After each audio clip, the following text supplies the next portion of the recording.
Numbers don't panic, people do.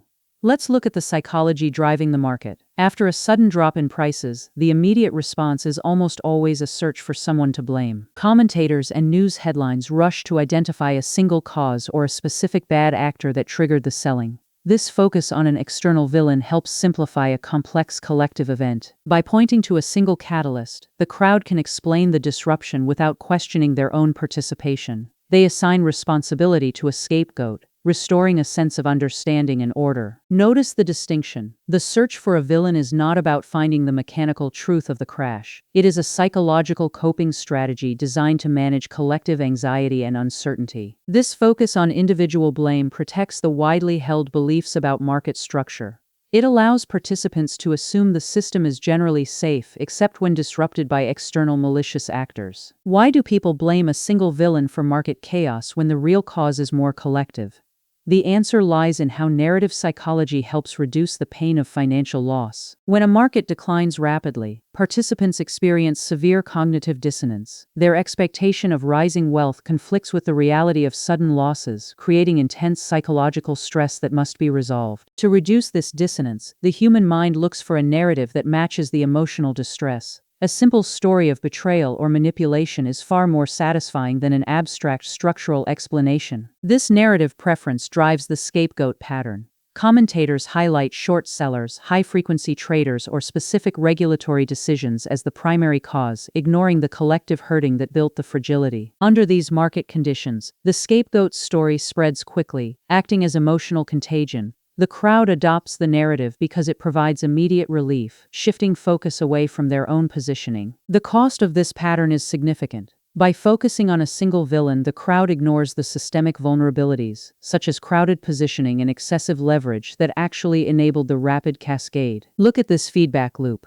A shock occurs. Cognitive dissonance rises. A scapegoat narrative is adopted to reduce pain, and the systemic causes are ignored, preserving the conditions for the next shock. To understand this dynamic, we must define narrative psychology and finance. It is the study of how shared stories coordinate beliefs, justify actions, and help participants cope with unexpected volatility. Now, these stories shape how we interpret past events. Instead of seeing a market decline as an emergent property of crowded trading, we organize the facts into a drama with villains. This dramatic structure is consistent with cognitive dissonance reduction. We project our frustration onto a visible target, avoiding the uncomfortable realization that collective greed or complacency created the instability. This projection is not an intellectual error, but an emotional necessity. The crowd needs to believe that the market is rational, and that disruptions are rare anomalies caused by bad actors. We must distinguish individual motives from aggregate outcomes. An individual participant may believe they are acting independently, but when everyone follows the same narrative, their collective actions synchronize. This synchronization is the true driver of volatility. When a shock occurs, it is not the catalyst itself that causes the crash, but the rapid decompression of crowded consensus positioning. However, the scapegoat narrative ignores this mechanical reality. It focuses entirely on the catalyst, treating the match as if it were the only cause of the fire, ignoring the dry wood. This focus on the match helps preserve the crowd's belief in narrative continuity. It suggests that if we can just eliminate the villain, the market will return to its safe path. The core mechanism begins when crowded positioning reaches a critical threshold. At this point, the market is highly sensitive, and any minor transaction can trigger a price movement. When the price falls, the dominant narrative of safety is broken, creating immediate cognitive dissonance. Participants are forced to reconcile their optimistic expectations with a declining asset value. To resolve this conflict, the mind searches for an explanation that preserves prior beliefs. A story of external manipulation or regulatory error is quickly adopted as a cognitive shortcut. This story coordinates the crowd's emotional response, turning individual anxiety into collective anger. The focus shifts from risk management to identifying and condemning the perceived source of the disruption. Follow the narrative feedback loop. The adoption of the scapegoat story provides psychological relief, allowing participants to hold onto their assets or resume buying, assuming the threat is isolated. This relief prevents a deeper reassessment of market risk. Participants ignore the fact that the underlying leverage and hurting remain unresolved, leaving the market exposed to further volatility. This neglect is consistent with narrative preservation. The crowd would rather blame a villain than accept that their shared investment thesis was flawed or that the market is inherently unpredictable. Consequently, the institutional structures that encourage herding are left untouched.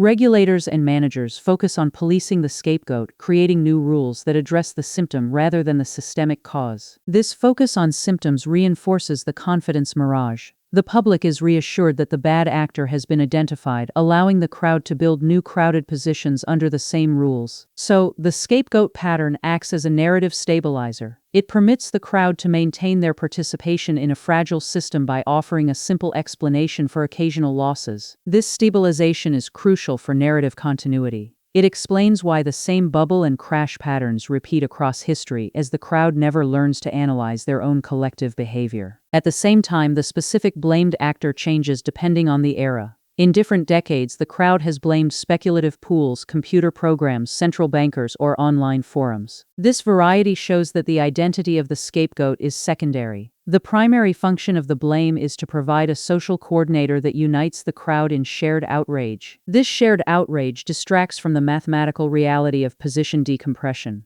Prices fall because there are more sellers than buyers, not because a villain is manipulating the transaction mechanics. By ignoring this mechanical truth, the crowd remains vulnerable. They look for villains in the next crisis, continuing to mistake the trigger for the underlying cause of market instability. To evaluate this model, we must establish its boundaries. Not all blame narratives are scapegoats. Occasionally, individual actors do commit fraud or manipulation that directly causes price distortions. Under these conditions, identifying and prosecuting the bad actor is a necessary legal response, representing a factual correction of market conduct rather than a psychological distraction from structure. Additionally, this behavioral analysis has limitations. It does not allow us to predict which specific actor the crowd will blame after a shock, as narratives depend on media coverage. One key distinction is between short-term emotional coping and long-term regulatory analysis. While the crowd seeks immediate blame, professional researchers often identify structural factors years after the event. We must also note that blame stories can sometimes lead to useful reforms. Condemning a practice can pressure institutions to improve transparency, showing that outrage is not entirely useless. However, historical examples like the aftermath of the dot-com crash provide a validating case. The focus on individual corporate villains obscured the systemic herding that had pushed valuations up. By defining these boundaries, we clarify our focus. We are analyzing a specific narrative mechanism that uses blame to reduce cognitive dissonance rather than dismissing all claims of manipulation. This brings us back to our opening question of why markets blame a single villain after a shock.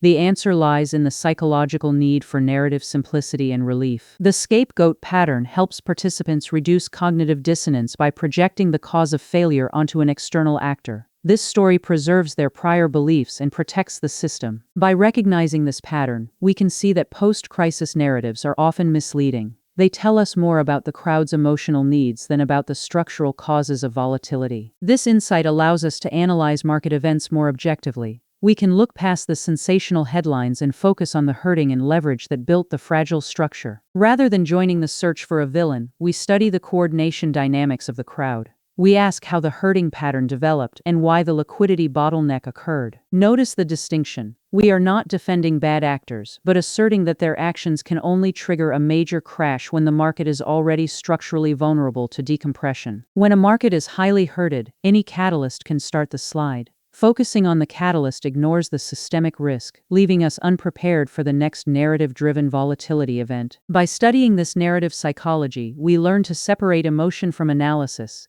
We observe the blame cycle without participating in it, maintaining our focus on the underlying market behavior. Target the mechanism, not the distraction. The goal is to understand how the crowd uses blame to maintain complacency, so we can study the herd without following their narrative. In practice, we can monitor the blame cycle by tracking media sentiment. A high concentration of stories focusing on a single villain indicates that the scapegoat pattern is active. We can also analyze whether the regulatory response addresses systemic leverage or focuses only on policing the blamed actor. Systemic reforms are rare when blame narratives dominate the discussion. Another practical step is to examine our own cognitive dissonance. When facing a loss, check if you are looking for a villain to blame instead of reviewing your thesis. These observation steps do not replace traditional research. They represent an analytical framework designed to help us separate observed transaction facts from the emotional stories that explain them. We must also check if the counter-arguments are being ignored.